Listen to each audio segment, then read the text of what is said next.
փորձելու ենք խոսենք այն ռուսահպատակ ուժերի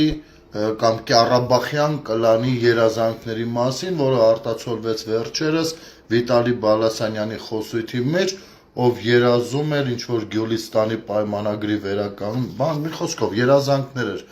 արտաբերում, իսկ ես մի բան հաստատ գիտեմ, մենք բոլորս էլ սովորել ենք դպրոցում, սովորել ենք նաև պատմություն առարկան, վստահաբար մեր դասագրքերում դա եղել է, բայց գիտեք այդ տարիքում երևի մեզ համար խորթ է պայմանագիր բառը, խորթ էր, կամ էլ չասեմ, թե որ ուղղությունից մեզ կթելադրեին ու ինչպես կփորձեին դա ներկայացնել։ Ուստի գալիս է մի տարիք, երբ փորձում ես անընդհատ անդրադառնալ, վերադառնում ես, ուսումնասիրում ես, կարդում ես եւ նորովի ես ըմբռնում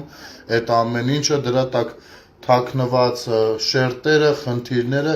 եւ հասկանում ես, որ քեզ սովորեցրել են, քեզ ասելով մեզ բոլորիս, որ առանց պետականության հնարավոր է ապրել, ասեմ ավելին շատ անվտանգ է ապրելը, հասկանում եք, եւ դեռ մի բան էլ պիտի շնորհակալ լինենք, որ թույլ են տալիս մեզ պահպանել մեր ավանդույթներն ու մշակույթը, այն էլ իհարկե դարձյալ աղավաղելով եւ ամենատարբեր կառույցներում եկեղեցուց մինչեւ իշխանության վերնախավ իրենց ագենտուրային տեղակայելով։ Ես այսօր ամբողջ օրը այս մտքերով եմ եղել, ճիշտն ասած, անընդհատ գնում եի թե պատմության խորքը մտքերով, թե ավելի վերջին ժամանակները ու ուզում էի գտնել լավ ինչն է մեզ խանգարում, որպեսզի մեր ուղեղի մեջ, էլի, ինչն է մեզ խանգարում, որպեսզի մենք ճիշտ գնահատականներ տանք եղածին ու այդ անցյալը փաթեթավորենք, վրան անունը գրենք, ոնց են ասենք պասիլկա ուղարկում ինչ-որ միտեղ, հա? Ասենք մեր պատմության որոշ փուլերը փաթեթավորենք, լավ իմանանք, փաթեթավորենք, վրան անունը գրենք, թե դա ինչ է իրանից ներկայացնում, ինքը ինչ է։ Իհարկե Գյուլիստանի պայմանագիրը, Թուրքմենչայի պայմանագիրը այդ թվում։ Հիմա ես շատ լավ հասկանալով, որ նաև մեր ընկերները կամ առհասարակ դիտորդները, հետևորդները դժվար թե հավես անեն կարդան, ուստի ես հանձն եմ առել ժամանակ առ ժամանակ ընթերցել մեր պատմության էջերից որոշ բաներ, մի ամբողջ գիրք էլ մի օր վերցնելու եմ ու կարդամ, ես ինքս էլ առաջին անգամ եմ կարդալու, ձեզ համար նույնպես, մեր պատմության հետ կապված, որովհետև մեր չիմացությունը մանիպուլացնում ու օգտագործում են մեր դեմ։ Ոչինչ, ես կկարդամ ձեզ ավելի հարմար կլինի լսելը, ուրեմն դուք էլ կլսեք, ես շատ ուրախ կլինեմ այդ ծառայությունը մատուցելուն եւ շատ ավելի երջանիկ կլինեմ, եթե տեսնեմ, որ հետաքրքրությունները այդ ուղղությամբ բավականին մեծ լինեն։ Ուրեմն Վիտալի Բալասանյանի բացնամակին երևի ծանոթ եք արդեն, որ տենչում էր Գյուլիստանի պայմանագրի վերականգնում, հիմա եկեք կարդանք հասկանանք ինչ է իրանից ներկայացնում Գյուլիստանի պայմանագիրը։ Կրկնում եմ, վստահ եմ, որ դպրոցում անցել ենք, բայց այդքան էլ երևի թե չենք ըմբռնել կամ մեզ այնպես են դասավանդել, որ մենք չմտնենք ըմբռնող ունակության դաշտ, այլպես անգիր անենք, գնանք գնահատական ստանանք։ Ուստի թարմացնենք հիշողություններս, իհարկե պատմաբանները այն ինչ որ ես հիմա կարդամ շատ համառոտ է, Վիկիպեդիայում դուք ինքներդ կարող եք գտնել, պատմաբանները ամեն տողի տակ երևի շատ ավելի մեծ բաներ մեզ կներկայացնեն, այն պատմաբանները, ովքեր որ իսկապես պատմաբան են եւ հարգում են իրենց աշխատանքը, որովհետեւ ցավոք սրտի մեր իրականության մեջ նաեւ պատմաբանների մեծամասնությունը, իզուր չենք ասում վայ պատմաբաններ, մեծամասնությունը նույնպես հարում է այլ դպրոցի եւ ավելի այդ ստրկամտությունը իր փորձում է անընդհատ տեղավորել, ինչու ոչ նաեւ ազդեցության գործակալներ են նրանք էլ լինում, իսկ վերջին շրջանում շատ ավելի հաճախ հենց Ադրբեջանը ինքը օգտագործում է այդ հանգամանքը աշխարհի շատ պատմաբանների գումարով գնելով եւ իրեն հարմար պատմություններ պատվիրելով, բայց մենք եկեք ինքնուրույն փորձենք ըմբռնել, ոչինչ, եթե ինչ-որ տեղ սխալվենք, անպայման կգնանք ճշտելու հետևից։ Եթե արձագանքներ լինեն ու մարդիկ լինեն, ովքեր կփորձեն շտկել այն ինչը որ մենք կարող է սխալ ըմբռնենք, մենք շատ շնորհակալ կլինենք, եթե մեզ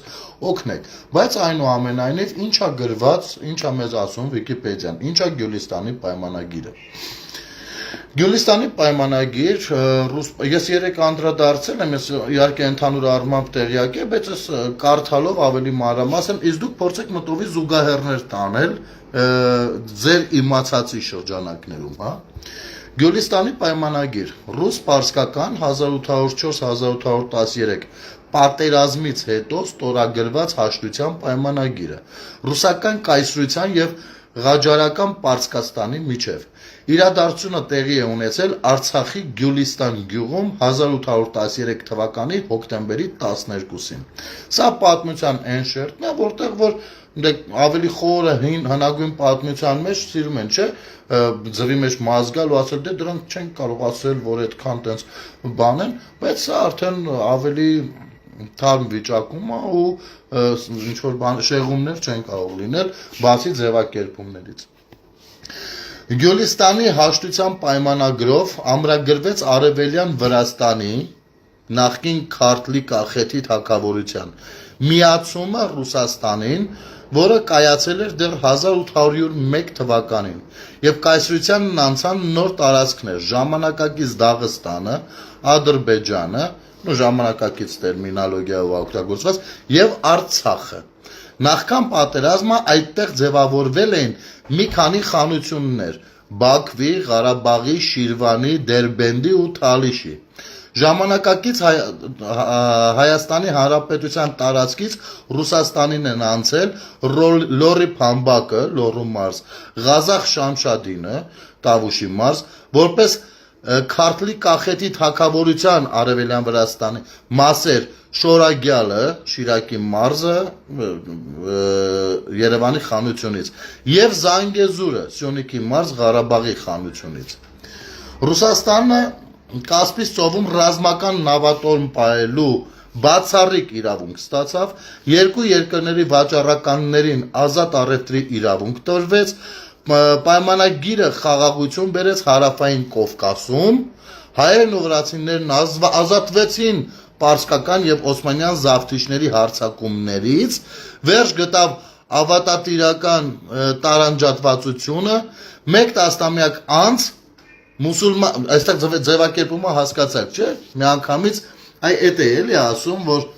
ձևակերպումների մասով խնդրահարույց կարող է լինի, բայց միտքը բոլորս կհասկանանք։ Ասում այս ամեն ինչ անցավ Ռուսաստանին, ու այդ լավ էր էլի, ինձ խաղաղվեց ամեն ինչ sense այդ պարսկական եւ օսմանյան զավ կարծես թե ռուսական կայսրությունը զավթիչ չի կարող համարվել էլի։ Զավթիչներ, հա, մեկ տասնամյակ անց մուսուլման բնակիչների հրահրմամբ եւ արտաքին ճնշման ազդեցության տակ տեղի ունեցավ ռուս-պարսկական եւս մեկ պատերազմ 1826-1828 թվականներին, որը դարձյալ ավարտվեց ռուսների հաղթանակով։ Իրանի Թուրքմենչայի գյուղում կնքած հաշտության պայմանագրով հաստատվեցին Գյուլիստանի պայմանագրի կետերը եւ առաջ եկան նոր ձեռքբերումներ։ Հասկացանք, չէ՞ ինչի մասին է խոսքը, մի հատ ռուս-պարսկական պատերազմի արդյունքում, երբ որ արդեն Գյուլիստան գյուղում Արցախի նստում են, գրում են, ջնջում են, ոնց են խաղաղությունը կնքում, դե արդեն հաղթել է Ռուսը, իր պահանջները եղել են այն ամեն ինչը, ինչ կարդացի են տարածքները, պետքա փոխանցվեին Ռուսաստանի կայսրությանը։ Այսինքն կայսրությունը ոչ թե եկել էր փրկելու հայերին, վրացիներին, թալիշներին, մյուսներին, չէ, դա հաղթել է տերիտորիան իր ապրոներով, իսկ դատարկ տերիտորիա վստահ եղեք ոչ մեկին երբեք պետք չի, իր ապրոներով վերցնում է իր տիրապետության, դա հաղթանակի բանն է հենց էլի, ու իսկ հետո մի 10 տարի հետո էլի երկրորդ պատերազմն է սկսվում ռուս-պարսկական, որտեղ դարձյալ հաղթում է Ռուսաստանը եւ վերահաստատելով Գյուլիստանի պայմանագիրը նոր պահանջներն է բանանում դնում։ Հիմա մի հատ էլ կարդամ համառոտ Թուրքմենչայի պայմանագիրը, որը արդեն 10 տարի անց եղավ, ու զրուցենք մի քիչ, հա։ Թուրքմենչայի պայմանագիր 1828 ռուսերենով Թուրքմենչայսկի դագավոր պարսկերենով էլ գրած ստորագրվել է ռուսական կայսրության եւ Պարսկաստանի միջև փետրվարի 10-ին Թավրիզի մերձակայքում գտնվող Թուրքմենչայի գյուղում վերջ դնելով 1926-28 թվականների ռուս-պարսկական պատերազմին ռուսական կողմից այն ստորագրել է Իվան Պասկևիչը, Պարսկաստանի կողմից արքայազն Աբբաս Միրզան։ Խաղաղության պայմանների մշակմանը մասնակցել է Ալեքսանդր Գրիբայեդովը։ Այն կնքելով երկու երկրները համաձայնեցին հետևյալի մասին։ Առաջին. պայմանագրով հաստատվում էին Գյուլիստանի պայմանագրի արդյունքում ռուսական կայսրության բոլոր ձեռքբերումները, բացի դրանից Ռուսաստանին էին անցնում Արևելյան Հայաստանի Երևանի եւ Նախիջևանի խանությունների, ինչպես նաեւ Կասպից ծովին հարակից Թալիշի խանության տարածքը։ Արաքսն է նոր սահմանը Իրանի եւ Ռուսաստանի միջև։ Իրանի եւ Ռուսաստանի միջև Արաքսն է սահմանը։ Արարատ Ղալայից մինչև Ասթարա գետի ելանցքը։ Պայմանագրի 6-րդ հոդվածի համաձայն Պարսկաստանը պարտավորվում էր Ռուսաստանին վճարել 10 քորուր ոսկի 1828 թվականի արժույթով։ 4-րդը պայմանագրի 8-րդ հոդվածի համաձայն պարսկական նավերը կորցնում են իրենց իրավունքները Կասպից ծովում եւ իր ափերին շրջելու, որը տրվում է Ռուսաստանին։ Իրանը ճանաչում է կապիտուլյացիայի իրավունքներ Պարսկաստանում գտնվող ռուսների համար։ Պայմանագրի 10-րդ հոդվածի համաձայն Ռուսաստանը շահում է իր հյուպատոսական պատվիրակներին Պարսկաստանում այլուր ուղարկելու իրավունքը։ 7-րդ պայմանագրի 13-րդ հոդվածի համաձայն պատերազմի գերիների փոխանակում։ 8-րդ պայմանագրի 10-րդ հոդվածի համաձայն Պարսկաստանը ուժադրված է տնտեսական պայմանագրեր կնքել Ռուսաստանի հետ, ինչպես որ Ռուսաստանը կոնկրետացնի։ Կապիտուլյանտներ են եղել Պարսկաստանում, օրը, այս ինչ վատ է եղել։ Պայմանագրի 7-րդ հոդվածի համաձայն Ռուսաստանը խոստանում է աջակցել Աբբաս Միրզային որպես Պարսկաստանի թագաժառանգը Ֆաթալի շահի մահից հետո։ 10-րդ Պարսկաստանը պաշտոնապես ներողություն է խնդրում իր կողմից Գյուլիստանի պայմանագրի համաձայնությունների խախտման համար։ 11-րդ պայմանագրի 15-րդ հոդվածի համաձայն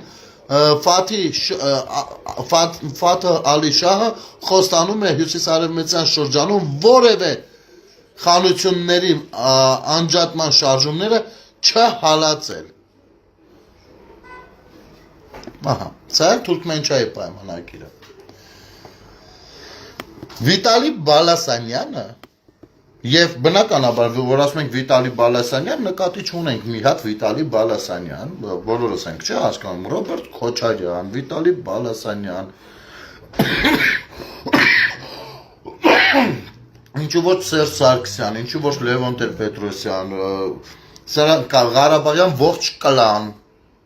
քաղաքացիների մասին չենք խոսում բնականաբար, նրանք մեր հայրենակիցներն են ու վերջ։ Եկեք անընդհատ դրան չանդրադառնալու համար ասենք, որ երբ որ ասում ենք Ղարաբաղյան կլան, կոնկրետ կլանի ներկայացուցիչների մասին, հանցագործների մասին ենք խոսում մի խոսքով, ովքեր ցավոք սրտի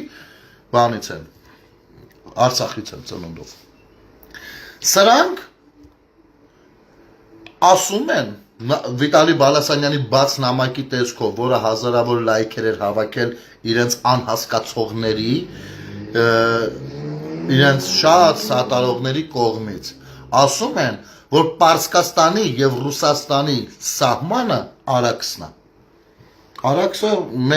Մեգրի ագարակի կողմով հոսող հատվածը բնականաբար Թուրքիայի հետ կիսող սահմանի մասին չի խոսքը։ Այսինքն իրենք դիտարկում են Արցախը եւ Հայաստանը Ռուսաստան, այլ պետություն։ Այսինքն այստեղ խոսքը, գիտեք, սա իմ կարծիքը չի, որ ասենք թե փաթաթում եմ մնացածների պարանոցին ու չէ, վերջ, այսպես է։ Չէ, սա ոչ էլ իմ տրամաբանությունն է։ Սա հստակ գրված է։ Հստակ գրված է։ Եվ երբ որ նայում ես այս ամեն ինչին, ու մի փոքր հետ ես գնում նորանկախ Հայաստանի Հանրապետության 10-20-30 տարիների մեջ այդ ամեն ինչը մենք տեսնում ենք։ Ուղղակի սենց է խնդիրը, քանի որ 91 թվականին Հայաստանի Հանրապետությունը անկախություն հռչակեց, բնականաբար հնարավոր չէր լինելու ժողովրդին ասել միանում ենք Ռուսաստանին, նոր ենք անկախություն հռչակել եւ ժողովուրդը 90 քանի տոկոսով կողմ ա եղել անկախությանը, հասկանում եք, անկախությունը նոր արժանացնել, ո՞ց կարող ես դուրս գալ այդքան բանը ասել։ Ինչ էր պետք անել, պետք էր այո, մաշեցնող, բոլորիս քաջ ծանոթ, մաշեցնող process-ներ սկսել։ Իհարկե պատերազմին զուգահեռ։ Սկզբում Ռուսաստանը այլ կերպով էր ուզում Արցախն իրենով անել, դե հայտնի կալցո օպերացիան եկեք հիշենք եւ այլն եւ այսպես շարունակ Երևանում ինչեր էր կատարվում Բալաովիտի պայթունը։ Իհարկե, մի փոքր եթե հետ գնանք թեկուզ եւ շատերի կարծիքով բանի Սպիտակյան երկրաշարժը, որը շատերն ասում են, որ արհեստական էր, կարծես թե արհեստական բնույթ էր կրում, չգիտեմ, դրա մասին հստակ տվյալներ քանի որ չկան, ես դեռ հակված չեմ այդ տեսանկյունից, հա, տրամաբանությունը միտքը շարունակելու։ Այնուամենայնիվ, դրանից հետո պետք է սկսեին քիչ-քիչ մաշացնել ու թուլացնել ամեն բան։ Գույք պարտքի դիմացը եղել է առաջին ամենախոշոր գործարքը, որով Հայաստանի Հանրապետությունը տեղավորել են արդեն ռուսական զամբյուղով, այսինքն հայտնվել ենք կախվածության մեջ ու վերջ, թե ոտ արդեն կապվել է, ֆինանսը, փողը ընդեր է, վերջ, զենքը փողը, ուտելիքը, ամեն ինչը փողը, փողը դրվել է այդ կողմի վրա, իհարկե երկաթ գծերը, որոնք որ արդեն կոմունիկացիան են, ենթակառուցվածքներն են տրվել է, էներգետիկ ռեսուրսները տրվել է, վերջացավ, հասկանում եք, այսինքն քիչ-քիչ, մենք էլ դե արդեն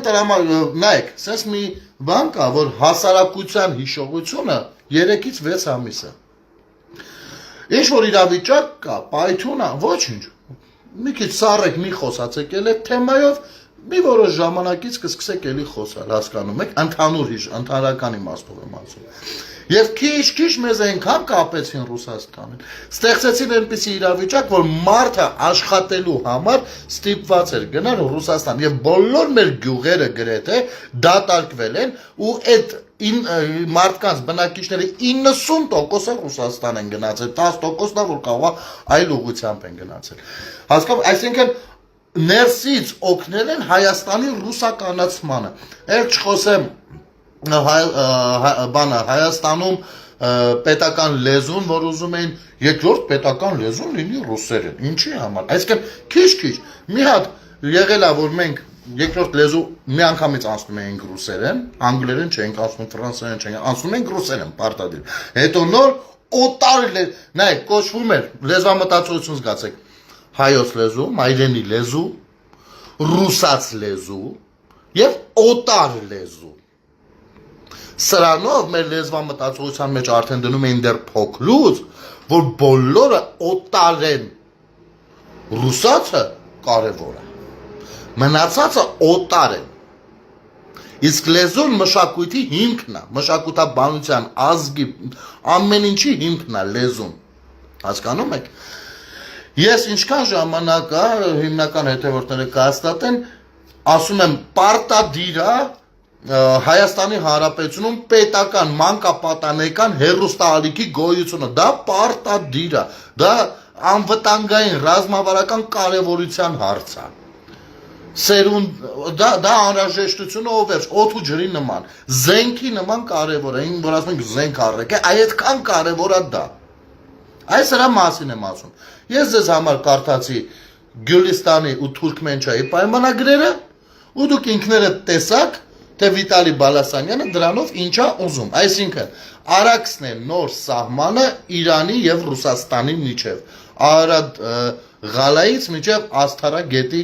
ելանցքը, վերջ, այս մարդիկ, այդ դրա համար պիտի Քոչարյանի լեզուն հետո սայթակեր ու ասեր հայերն էին մեղավոր 44 օրյային, որովհետև իրենք իրենց հայ չեն դիտարկում, իրանք ռուսաստանցի են, հասկանում եք, ռասիանի են, ռուսաստանցի։ Իմիջայլոց, մի այդպես մտքերով, որ գնացել է, այսպեսի մի հանգամանքի էլ, ուսանց որ օրինակներով նայեցի, տեսեք, թե Ռուսաստանի կայսրության, թե հետո սովետական միության շրջանում, մեր մտավորականներին, գիտնականներին, արտիստներին ընդունված է եղել այլ կերպ ընկալել կամ քիչ-քիչ տանել դեպի ռուսականացումը, ասենք, եկեք գանք արվեստից, օրինակ, Այվազովսկի, բոլորս գիտենք, որ Այվազովսկին հայ է եղել, բայց ոչ, ռուսաստանցին, ռուսը, ասում է, հայ է եղել, բայց ռուսաստանցի է եղել, ռասիանին է եղել, հասկանում եք, իմիջայլոց սա միայն Ռուսաստանի պարագայում չէ, կայսրություններն այդպիսինն են, իրենց հպատակության տակ է, վերջ, ասենք Վիլյամ Սարոյանը, որը իմ ամենասիրելի ստեղծագործողն է, Վիլյամ Սարոյանը ամերիկացի է եղել, այո, ազգությամբ հայ է եղել, բայց ինքը ամերիկացի է եղել, հասկանում եք, այս ամբողջ ռեսուրսը, այդ դրա համար են հենց կայսրությունը խիա ուզում կայսրություն լինի, որ եղած ռեսուրսը օգտագործի իր ներուժը մեծացնելու համար, վերջ, ինքը ոչ մեկի սիրուն աչքերի համար չի, ու տեսեք Գյուլիստանի պայմանագրի ձևակերպման տակի հատվածում ինչ էր ասում, այսպես ազատվեցին հայերն ու վրացիները բաների, օսմանցիների ու պարսիկների չգիտեմ ինչերից, այսինքն ոնց ազատվեցին, հպատակությունը փոխվեց, չազատվեցին, ցանկացած կայսրություն, առհասարակ տեսեք պատերազմները, քաղաքականությունը եւ այլն առաջին հերթին աշխարհագրությունը։ Գուցե շատերի համար նոր բան եմ ասում, բայց խնդրում եմ, սա ֆիքսեք։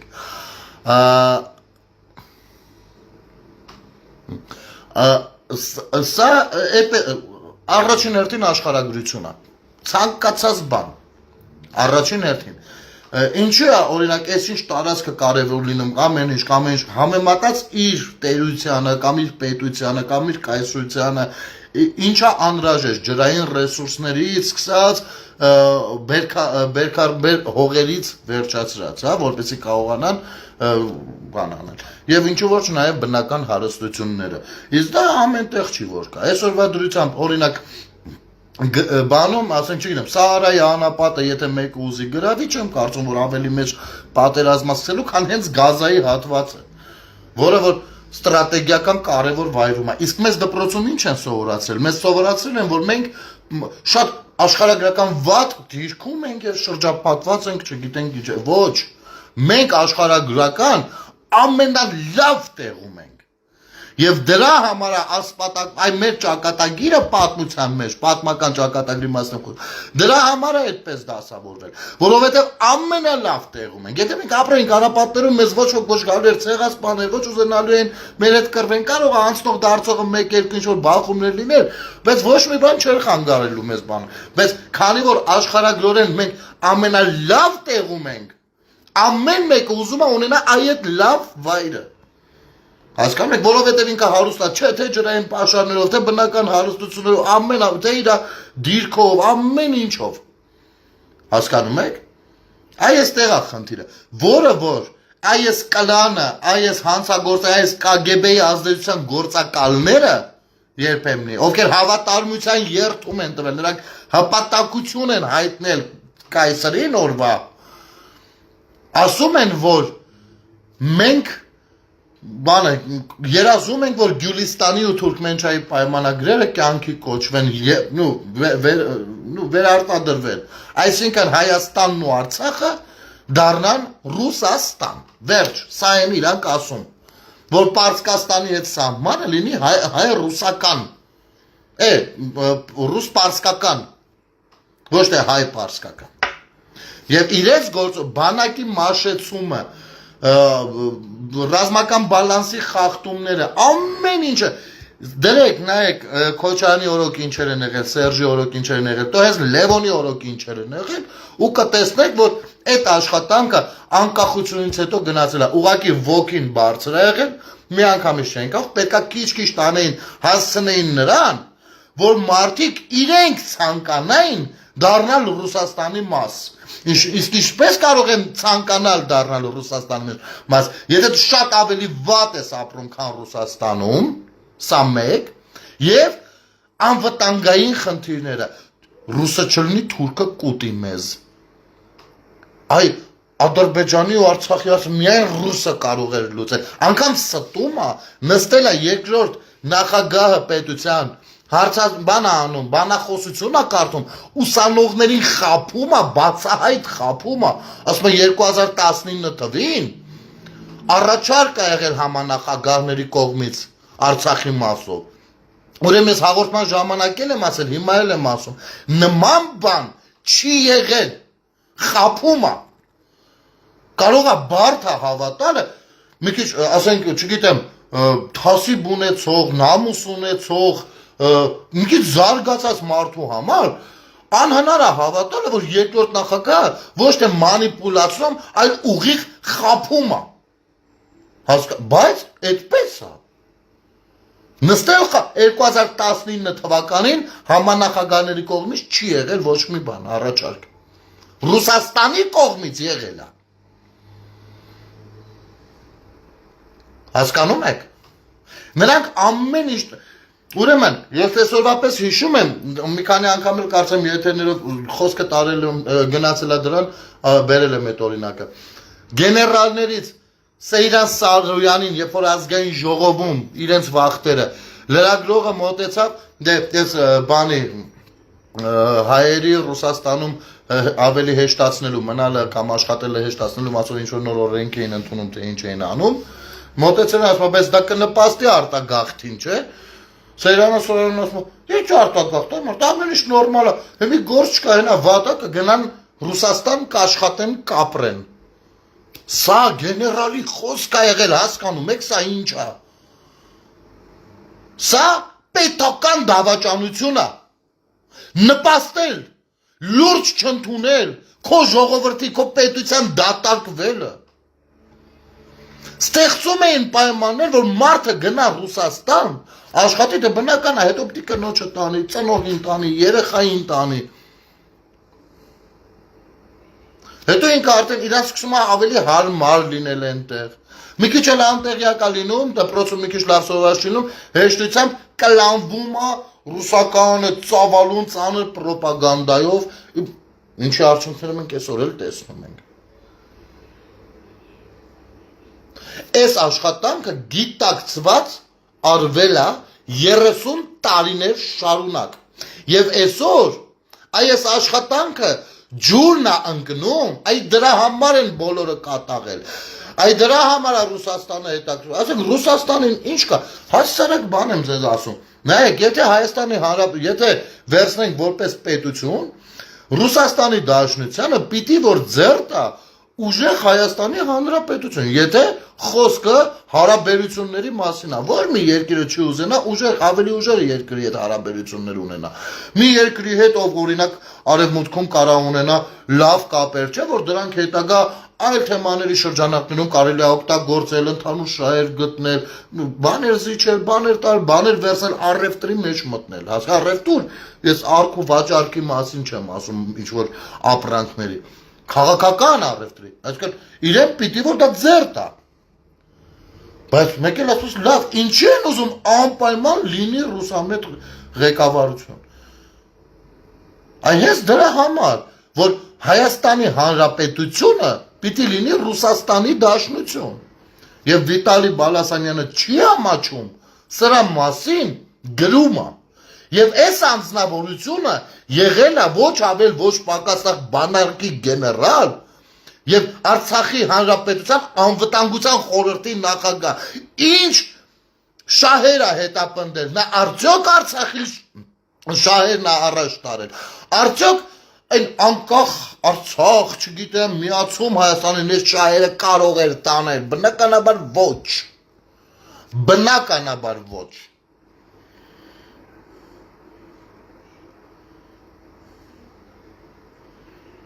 Եվ դրա մասին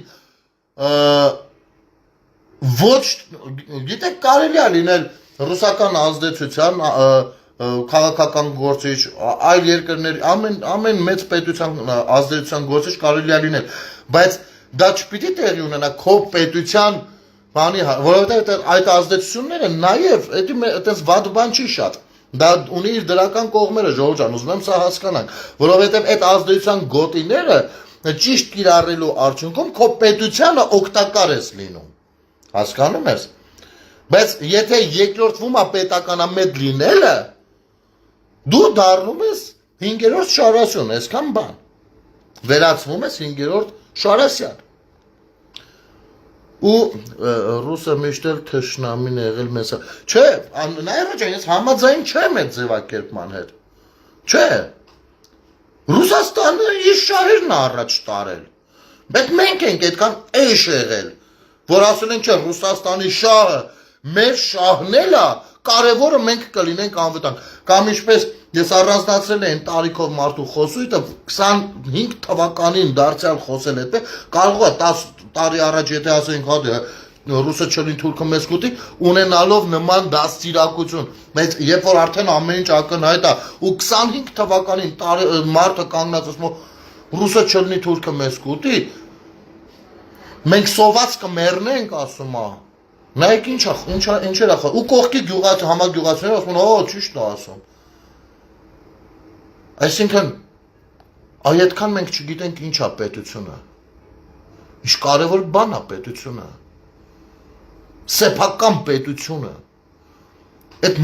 նման մարդիկ ես կարծում եմ պատրաստ են մի փոլ հացով պետություն ծախել ու արդեն ծախում են բանավոր ձևով մարդը ասում է ասում ոչինչ որ Հայաստան չլինի բայց այ որ Ռուսաստան չլինի սոված կմեռնենք սա խորքային այլանդակ այլասերված խոսույթ է եւ պիտի սա գիտակցենք Եվ այսօր Հայաստանի Հանրապետությունում ապրող երբեմնի Արցախի անվտանգության խորհրդի նախագահ ով եղել է բանակի գեներալ ասում է որ պիտի վերականգնվի Թուրքմենչայի եւ Գյուլիստանի պայմանագրերը եւ նրանք ուղղակի երազում են դրա մասին սա պետական դավաճանության մասին ինքը անձամբ հաղորդում է ներկայացնում Բայց իհարկե մեր իրավապահ մարմինները աշխարհի ամենամեծ էշի, ամենամեծ ականջում խորը քնած են։ Մարդը ասում է մեր պետության տարածքը, անկասում, ամեն ինչը դնում է արձականի տակ։ Հիմա ես ուզում եմ հասկանալ, ասենք օրինակ, Ալիևից ինչ եք ուզում։ Խի Ալիևը մեր բոլորի թշնամին։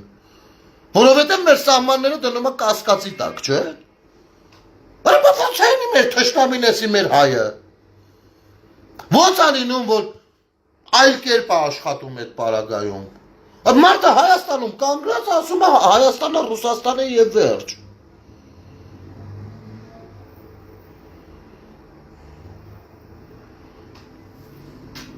Հասկանում եք։ Հիմա ես ուզում եմ մի քանից նայ երկար ենք խոսում։ Լավ, մի քիչ էլ մի քանի բառ էլ։ Չնայած սա կարելի է օրինակ սրան կարելի է վաղ անդրադառնալ, բայց ամեն դեպքում քանի որ խոսում ենք պետությունից հիմա կասեմ։ Նայեք ժողովուրդ ջան։ Մեզ ինչ են սովորեցնում։ Օրինակ մեզ սովորեցնում են, որ Մովսես Խորենացին ստեղծել է տարերը գրերի գյուտը պատկանում է Մովսես Խորենացուն։ Ես անձամբ մի փոքր այլ կերպ եմ մտածում, Մովսես Խորենացուն երբեք չթերագնահատելով, ճիշտ հակառակը հիմա ինչ որ ասում եմ, սրանով ավելի եմ բարձրացնում իր դերն ու նշանակությունը։ Ես կարծում եմ, որ նախամաշտության տարեր եղել են ու դա փաստ է, եւ որոշակի մեծ աշխատանք, ծավալուն աշխատանք անելով Մովսես Խորենացուն կարողացել է գտնել, հայտնաբերել, ոչ թե հայտնաբերել, հայտնագործել, այլ գտնել, հայտնաբերել մեր տարերը, համակարգել, մի ամուր էսպիսի բան դարձնել ու տրամադրել մեզ, հասկանում եք, սերունդներին, Սրանով նա շատ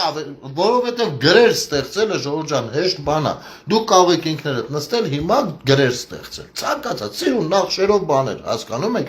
բայց այս պարագայում մարդը տասնյակ տարիներով աշխատել է։ Տասնյակ տարիներով։ Սա ոչ մի բանի մասին չի ասում, շատ չի ուշում, որ չի նստել ընդամենը ուզորներ գրել։ Նա ավելի ծավալուն աշխատանք արել։ Միած սրանով Մեսրոպ Մաշտոցը կներեք, ես Մովսես Խորենացի եմ ասել, հա, Աննա ջան, ուղղակի Մովսես Խորենացում էլ եմ անդրադառնալու, ըստ երևույթին երևի շփոթել եմ։ Ես Մեսրոպ Մաշտոցի մասին եմ ասում, երևի շփոթել Մովսես Խորենացի եմ ասել, ուղղակի հեսա հենց հիմա ցույց տամ հասկանաք բանն ինչումն է։ Այստեղ ինձ համար բացել ուսումնասիրում էի, տեսեք, այստեղ Մեսրոպ Մաշտոցն է, այստեղ Մովսես Խորենացին։ Դրա համար մի աշկրտ ընկավ ընդեղ եւ խոսելով Մաշտոցի մասին տվեցի Խորենացու անունը։ Ներողություն եմ ակում, ոչինչ։ Բայց շնորհակալություն շփկելու համար, որովհետեւ այն օրն էլ եթերի ժամանակ դե հոգնածությունը օրվա վերջ իրանն ասում է, եթերի ժամանակ բան է անում Արտուր Չախոյանին, Տարոն Չախոյանը ասել մի քանի տեղ։ Լավ։ Հիմա բայց ինչի մասին է խոսում, տեսեք։ Մենք շատ գնահատում ենք Մեսրոպ Մաշտոցին։ Շատ գնահատում ենք սրբադասվածը։ Եվ գնահատում ենք, որովհետև չենք էլ կարող չգնահատել ու ասենք չի կարող գոյություն ունենա հայ մարդ ու ասենք իմիջայլոց վերաբերվի, հա, հարցը բացարձակ սրանում չի։ Բայց այստեղ մեկ հարցեր են առաջանում։ Իսկ ինչու Վռամշապուհը նույնպես չի գնահատվում։ Չէ՞ որ պետության ղեկավարը Վռամշապուհն էր։ Եվ ըստ էության պետությունն էր ստեղծողը հնարավորություն, որպեսզի ստեղծվեն հայոց գրեր։ Այսինքն եկել հասել է զարգանալով մի կետի, որտեղից այն կողմ արդեն անհրաժեշտություն կա հայոց տառերի, սեփական տառեր ունենալու։ Եվ ֆինանսավորվել է եւ միջավայր է ստեղծել պետության ղեկավարը եւ ինչու՞ միայն ղեկավարը։ Իսկ այդ ֆինանսական հնարավորություններն ու միջոցները որտեղից։ Այսօրվա խոսքով ասած, հարկատուից։ Այդ հարկեր տալը նոր բան չի, դա հազարամյակների խորքից է գալիս։ Հասկանում եք, եւ շատ պարզ, խնդրեմ, Մաշտոցը վերադառնում է Վաղարշապատ, որտեղ կաթողիկոս Սահակ Պարթևը նույնպես մտածում էր հայոց գրեր ստեղծելու մասին։ Վռամշապուհ Արշակունի արքայի օգնությամբ նախ բերվում են Դանիելյան գրերը, սակայն շուտով համոզվում, որ դրանք չեն համապատասխանում հայերենի հնչյունային համակարգին։ Այսինքն, հետո գնում բերում, ոչ չի գնում վերցում գալիս դիվանագիտություն, աշխատանք։ Հետո արդեն պատվիրվում է այս աշխատանքը, որը բավականին երկար է տևում։ Հիմի։ Բայց քանի որ մեզ պիտի սովորեցնել մնալ ազգային պատկերացումների շրջանակներում եւ ոչ թե պետական մտածմունքների շրջանակներում, այո, այս պարագայում պիտի Մեսրոպ Մաշտոցի դերը բարձրանա, պետության ղեկավարի դերը մղվի երկրորդ, երրորդ, թեկուզեք 100-րդ հորիզոնական, որպեսզի մեր ուղեղը այդ ուղղությամբ չաշխատի։ Ես մի հասարակ օրինակ բերեմ ձեզ, հա, տեսեք, էվոլյուցիան այսպիսինն է։ Օրինակ մարդը երրորդ անգամ կարող են իր ատամները աճել։ Եվ լսել եք երևի, որ ճապոնացիները արդեն հասել են դրան եւ շուտով շատ հնարավոր է դա ընդհանուր արդեն ընդունված բան դառնա, որոշ պրոցեդուրաներից հետո երրորդ անգամ ատամները աճելու։ Բայց դա ոչ թե գյուտ է, որ նույնիսկ մի հատ գյուտ են արել, որ երկրորդ անգամից հետո երրորդ անգամ էլ աճում։ Ոչ։ Մարդու մոտ այդ ֆունկցիան եղել է։ Բայց էվոլյուցիոն շրջաններում անցել է այնպիսի բան, որ բանը մեր ֆիզիոնոմը հասկացել է, որ իրան երրորդ անգամ պետք չի, որ ատամ դուրս գա, ու սկսել է քիչ-քիչ հետ նահանջել դա ու չօգտագործել ու արդեն մոռացվել, էլ չի աճում ինքը, հասկանում եք։ Եվ իրան պետք է ստիմուլ տալ, որ ինքը սկսի էլի աշխատել։ Հասկացա՞ք։ Հիմա այս օրինակը ես ինչի համար բերեցի։ Այ մեր ուղեղի մեջ դրել են անընդհատ ազգային, լավ է։ Ես ազգային ոչ կարող բան ունեմ, ազգը շատ լավ է։ Բայց ստորադասվել է պետականը։ Պետությունը, պետության մոտեցումը,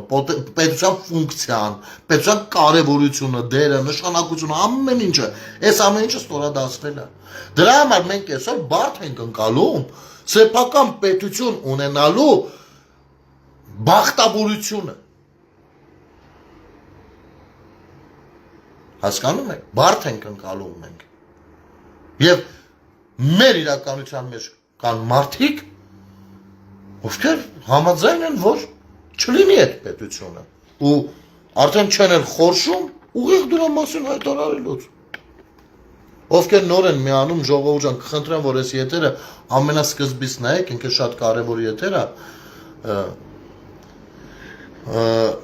Հիմա մի քիչ էլ առաջ գնանք,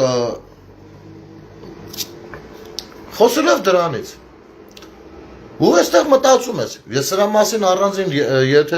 եթերների ժամանակ շատ ասել եմ, ընդհանուր միջև ԿՊ նախաձեռնողների ժամանակ եմ սա բարձրաձայնել, բայց կարծես սա այլ տեղից առայժմ չի շարժվում։ Տեսեք, հիմա փողոցները, որ անվանվում են հայ մեծերի անունով եւ այլն, ինչի համար է դա, որ ամենօրյա բանի մեջ մեր ուղեղի մեջ անընդհատ լինի, մեր լեզվի վրա միշտ լինի։ Հիմա Երևանում ունենք Մաշտոցի պողոտա, շատ լավ է, վերջում էլ Մատենադարանը, եւ երկրորդ երևի թե ամենակարևոր փողոցը կենտրոնի կամ փողոցներից մեկը Ամիրյանն է, որը հատում է դա ինձ վերևն է, Սայատնովա կա, Թումանյան կա, այս անուններին չենք կարող բնականաբար ձեռք տալ, ու Պուշկին էլ կա, ամեն դեպքում լավ թողնենք, բայց Ամիրյանը շատ հետաքրքիր է, իսկ ինչի Ամիրյան, ինչի Վռամշապուհի փողոց չէ, որը կխաչվի Մեսրոպ Մաշտոցին եւ կլինի տրամաբանական, եւ այնպես չի, որ այդպես չի եղել։ Բայց այստեղ պայքար կա, մարդկանց Ամիրյանի վրա ապրող մարդկանց փորձում են համոզել, որ արա դե Ամիրյան լավ է, էլի սովորել ենք արդեն Վռամշապուհ, հասկանում եք, անգամ այս տորությանն եմ գնում, եւ ես վստահ եմ, որ եթե ցանկանանք Ամիրյանը վերանվանել Վռամշապուհի փողոց, կարող է այնտեղ ինչ-որ միտինգավորներ էլ հայտնվեն, անգամ, որ դժվար կլինի նրանց բացատրել, բայց այնուամենայնիվ սրան պիտի գնա քաղաքապետարանը, եթե Հայաստանի Հանրապետության մայրաքաղաքի մայր փողոցներից մեկի մասին է խոսքը։ Լավ, հետո մտածում ենք, եկեք տեսնենք Ամիրյանն ով է, որի անունով կոչվում է այդ փողոցը, եւ ինչու մինչեւ հիմի չեն ցանկանում դա փոխարինել։ Եա այստեղ էլ մեզ բանը պատմաբանները շատ երևի կօգնեն, ավելի շատ բաներ մեզ կպատմեն, բայց այնուամենայնիվ ընթերցենք ինչ է ասում Վիկիպեդիա։ Ամիրյան փողոց Երևանի կենտրոն վարչական շրջանում, անվանվել է ի պատիվ հայ բոլշևիկ հեղափոխական լրագրող հրապարակախոս Բաքվի 26 կոմիսարներից մեկի Արսեն Ամիրյանի։ Մի հատ ես այստեղ ես բացեմ, որ հեսա։ Ստոմատ վատ բան տեղի ունեցավ։ Կներեք ժողովուրդ ջան, հեսա կարգավորեմ։ Ո՞ւս ինչ եղավ։ Լավ։ Ահա։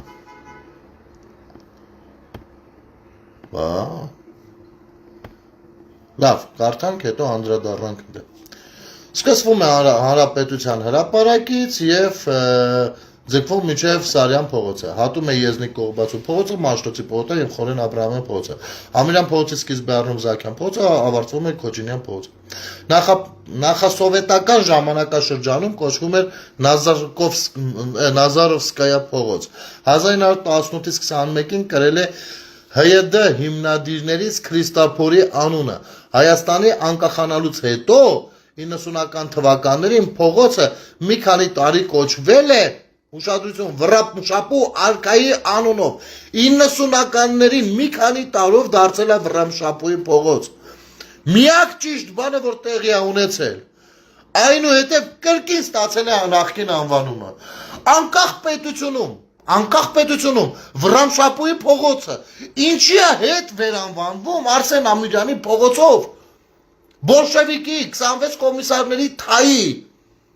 հարյուրավոր, հազարավոր հայերի գլուխ կերացի։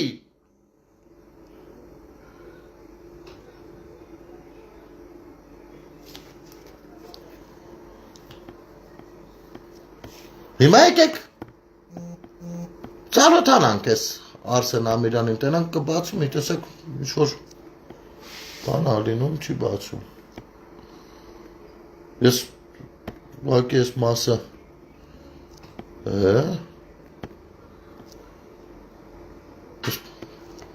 Այս բան Բոլշևիկ հեղափոխականի անունով են վերանվանում անկախ Հայաստանի Հանրապետությունում։ Այ այսպիսի քայլերով կամաց մեզ տեղավորացրել են ռուսական զամբյուղում, թե ուղեղով,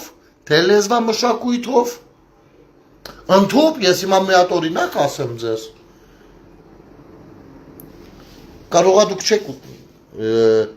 ուշադրություն դարձրել։ Սովետական միության ժամանակ Հայաստանի Հանրապետությունում նույնպես սկսեցին անուն հայրանունով դիմել։ Ինչ վերջած անցով, ասենք, օրինակին վրա բերեմ գնել Նորայրվիչ։ Հա? Հետո եկան մեր խելացիները, մի քանիսը, ովքեր որ հասկացան, որ դա ռուսական վերջացանց ամեն դեպքում, սկսեցին հայկական վերջացանցով դիմել։ Ասենք, օրինակ, կասեին գնել Նորայրի։ Բայց դա էլ է սխալ։ Մի փորձեք նմանվել, ասեմ ինչու, որովհետև մեր մշակույթի մեջ, հայկականության մեջ, կարևոր է քո ցեղանունը, քո ազգանունը, որ ազգից ես սերում, որ ցեղից, որ ընտանիքից, հասկանում եք, ազգ ասելով ազգության մասին չեմ խոսում, էլի, ազգուտակ իմաստով եմ ասում, մեր մոտ կարևորվում է ազգանունը, ռուսների մոտ կարևորվում է հայրանունը, և դա ունի իր պատմական պատճառը, երբ 300 տարի նրանք թաթարների, մոնղոլ թաթարների տիրապետության տակ էին, և նրանց կանայք իրավունք չունեին անգամ անդրաբարտիկ հագնելու, կներեք 1980 տրուսիկ հագնելու, որ ժամանակ դրա վրա չծախսեին որոշները, և որպեսզի իմանան կոնկրետ ում տղան է կամ ում երեխան է, հայրդ ով է, կապ չունի, դու որ ցեղից ես, ումոնցեն ես, հա, ինչյան ես, կապ ունի, թե դու ում երեխեն ես։ Իսկ մենք ավելի խոր ավանդական ընտանիքներով ենք սովոր եղել ապրել, դրա համար մեզ մոտ ավելի կարևորված է ազգանունը։ Եվ ամեն մեզ Գերդաստանի ներկայացուցիչ կրելով իր ազգանունը, պատասխանատվություն էր կրում իր մեծ Գերդաստանի անվան համար,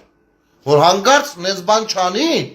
որպեսի ասեն, որ ես ինչենց, ես ինչը, կամ ես ինչյան, ես ինչը, այսենց ստոր արարք իրեն թույլ տվեց։ Այ դրա համար մեր բարոյական բանը բարձր է եղել, հասկանում եք, միշտ է բարձր եղել։ Բայց ցեղասպանությունից հետո, երբ որ շատ որբեր, մարդիկ մազապուրծ եղած, որոնք դոկումենտ, որոնք առանց դոկումենտ, կարողացան անցնել արաքսը ու հաստատվել Արևելյան Հայաստանի տարածքում, շատերը իրենց ազգանունը չէին հիշում, շատերը իսկ որբերի մասին, երեխաների մասին առհասարակ, եւ որոշվեց նույն Լենինի կողմից, որ շատ չխորանալ ախպեր ջան, ու ասենք հորինել ազգանուններ, ինչ որ պապու անունը դնել ազգանուն, բանը ինչ գործով են զբաղվել դնել ազգանուն եւ այլն, ու սա ավելի բացայական ցեղասպանության վերածեց, որովհետև ինքը սկսեց նաև մեր գենոֆոնդը խախտել, որովհետև մարդիկ կարող են մտերիմ, չեմ ասում հենց հալալ զուլալ քուրախտել, բայց մտերիմ ազգական լինեն ու ամուսնանալ չիմանալով։ Եվ այսօրվա դրությամբ ազգանուն կրելը մի փոքր ասես բան է դարձել, էլի, որովհետև ասենք շատ են, օրինակ ես Սարգսյան եմ, Սարգսյանները շատ են, ցավոք Սերժն էլ է Սարգսյան օրինակ, բայց մենք բարեկամ չենք, ազգական չենք։ Իսկ այն ժամանակ այլ կերպ կդիտվեր։ դա, հասկանում եք։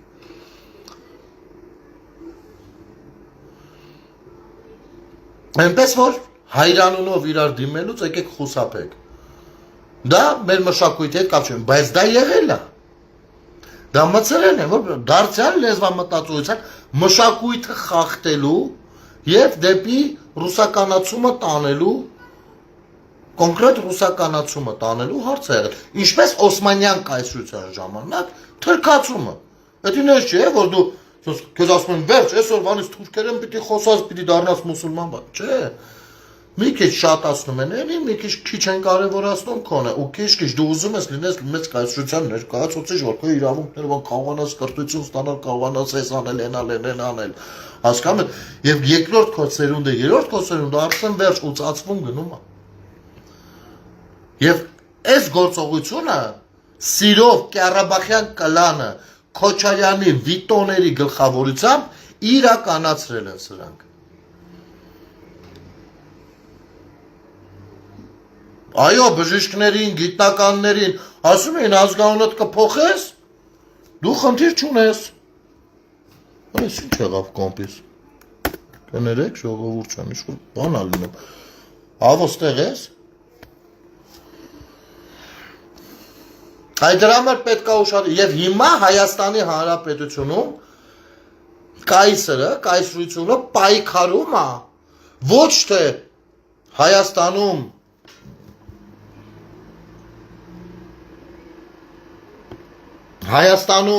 իր իշխանությունները դնելու համար, այդ դա դնելու շնորհիվ իր նպատակները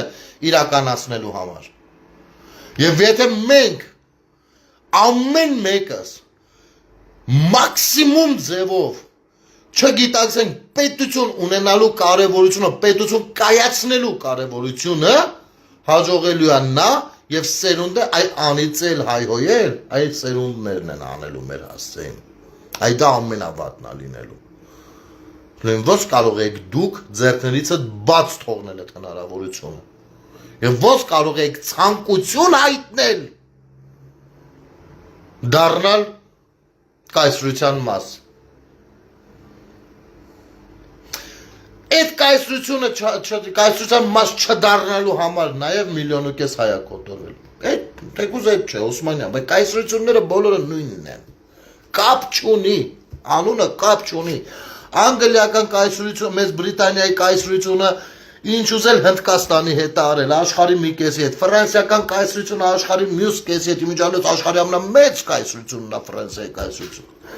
Ռուսական կայսրությունը իր մասով, Օսմանյան կայսրությունը իր մասով։ Իսկ վաղը ես իմ կարծիքով ժողովուրդ ջան, քանի որ խոսեցինք նաև Օսմանյան կայսրությունից, ու նրանք հանդիսանում են մեր հարևանները, թշնամի հարևանները, ապա ես կարծում եմ, որ մենք պիտի ծանոթանանք Օսմանյան կայսրության պատմությանը գոնե հպանցիկ, ընդհանուր բանով։ Եվ վաղ ես ձեզ համար կընթերցեմ արդեն դա, սիրով հրավիրում եմ բոլորիդ վաղվա եթերին։ Հուսամ այսօրվա եթերը ինչ որ բան տվեց մեզ բոլորիս, մի հատ էլի վերանայեցինք Գյուլիստանի եւ Թուրքմենչայի պայմանագրերը, ավելի հստակ սկսեցինք հասկանալ, թե դրանք ինչ են ուզում անել եւ ինչ են արել եւ ինչ են դեռ անելու։ Նաեւ դրա համար էր 44 օրյայի պատերազմի վերջը այսպեսին լինելու։ Եվ մի բան էլ ասեմ, ես սա չեմ դադարելու ասելուց։ Մի շատ եմ ասելու, մինչեւ բոլորը սկսենք այդպես մտածել։ Տեսեք, ժողովուրդ։ Հասարակ բան եմ ձեզ ասում։ Վարչապետ այսօր հաղորդման ժամանակել եմ ասել, հիմա էլ ասեմ ու սրանով եզրափակենք եթերը։ Վարչապետն են խոստովանել, չնայած իր կարծիքով այդպես է, բայց ես այդ կարծիքի հետ համաձայն չեմ։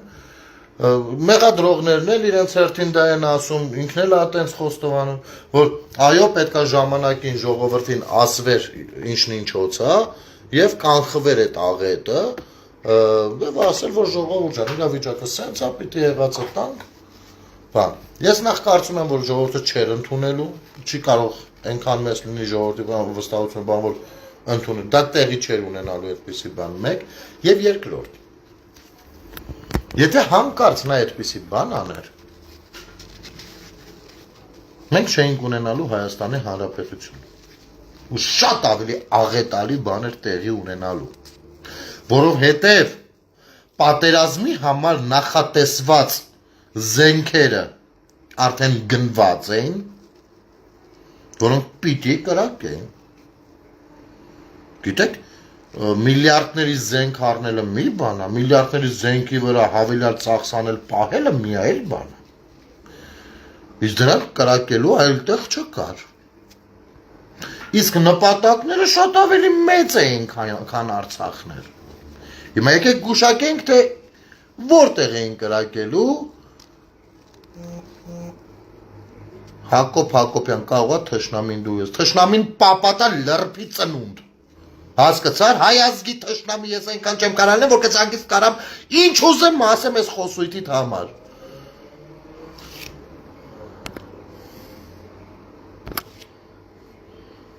Անդեմ անիմաց սև ու սպիտակ բանով մտնում եք բաներ եք գրում արա, ախմախ լակոտներ։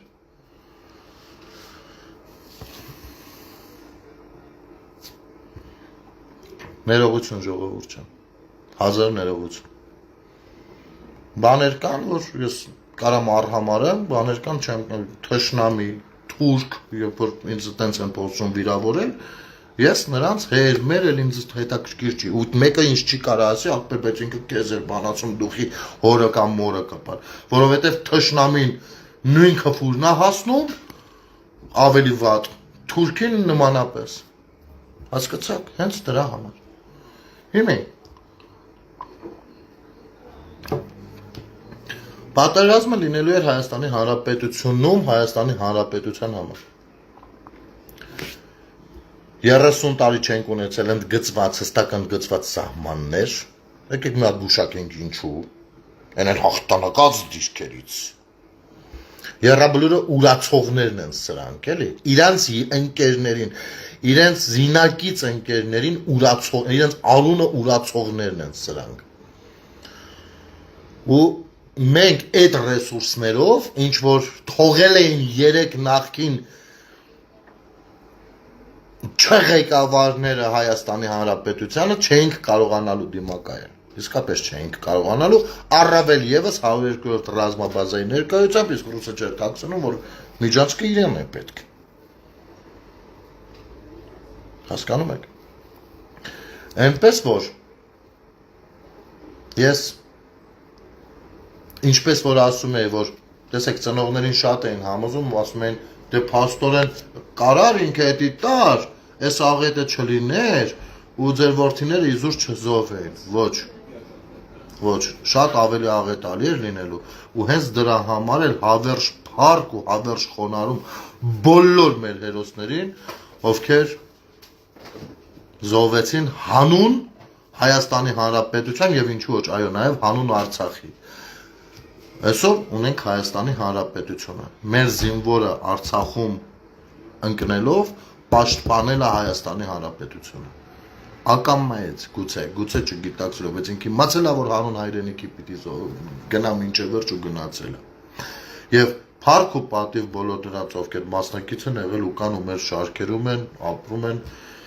Եվ մի խնդրանք էլ էս կապացությամբ, ժողովուրդ ջան, խնդրում եմ ուշադիր լինեք, երբ որ խոսում ենք պարտությունից, պետքա մի փոքր այլ կերպ խոսենք, որովհետև մի հոգեբանական ծանր խնդիր կա այդ տարիքայինների մեջ, ովքեր որ զինծառայող են եղել, 18-ից 20 տարեկան են եղել ու ծառայել են բանակում, ու մասնակիցն են եղել պատերազմի։ Նրանք իրենց ներս են գցել մի շատ վտանգավոր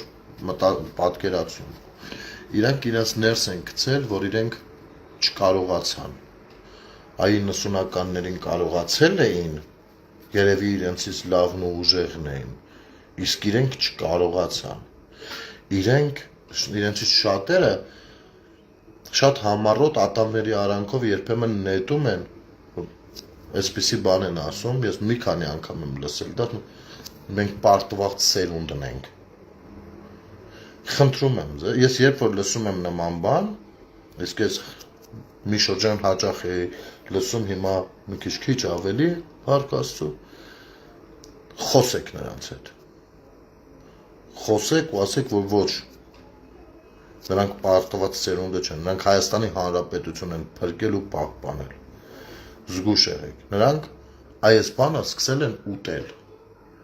որ իրենք պարտված ծերունդ են, ու դա շատ վտանգավոր, շատ վատ բան է, ժողովուրդ, շատ վատ։ Մենք sense հեշտ կարող ենք խոսել, ինչ-որ քննարկել բան, առանց նկատելու, թե երբ ինչին կարող է կպնի, ում կարող է կպնի, ինչ արդյունք կարող է տա։ Այդ դրա համար պետքա չափազանց զգուշավոր լինենք։ Եվ մեր զինվորներին, կամավորներին, մոբի ներկայացուցիչներին, ովքեր որ իսկապես մասնակիցն են եղել պատերազմի, ովքեր որ վիրավորվել են, չեն վիրավորվել, ողջ են մնացել, առողջ եկել հասել են տուն,